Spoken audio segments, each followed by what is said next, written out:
Hi hello guys, स्वागत आहे तुमचं परत एकदा नवीन ब्लॉगमध्ये. तर कसे आहात तुम्ही? आय होप तुम्ही सगळेजण मजेत असाल. तर हो, मी पण मजेत आहे. तर आम्ही चाललो आहे गावी.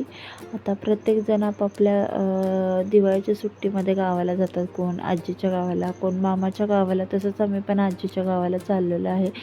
आणि आरवीला पण कुठे जायला भेटत नाही. सो म्हटलं चला आता आपण पण, दिवाळी झाली आहे, आता आपण पण जाऊयात आजीच्या गावाला. तर बघू शकता तिचे एक्सप्रेशन चेहऱ्यावरचे, आणि तिला खूप आनंद झालेला.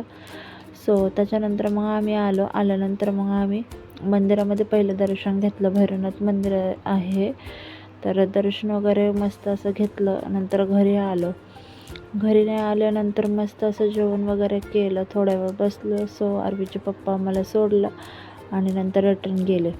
त्यानंतर मग आम्हाला जायचं होतं बाहेर.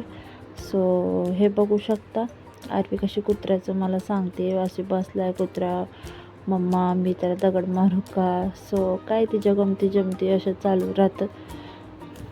सो आरवी आली पळत. मग आम्ही चाललो आहे आता बाजारामध्ये, कारण इथं गुरुवारचा बाजार असतो.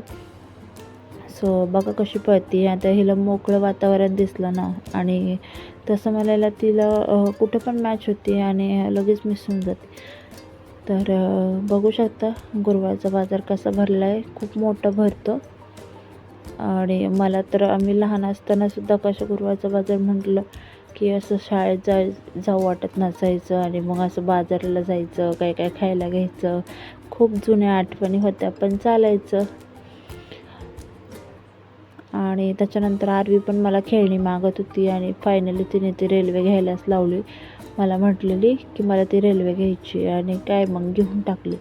त्यानंतर आलो भांड्याच्या दुकानात, कारण आम्हाला थोडेसे भांडे बघायचे होते.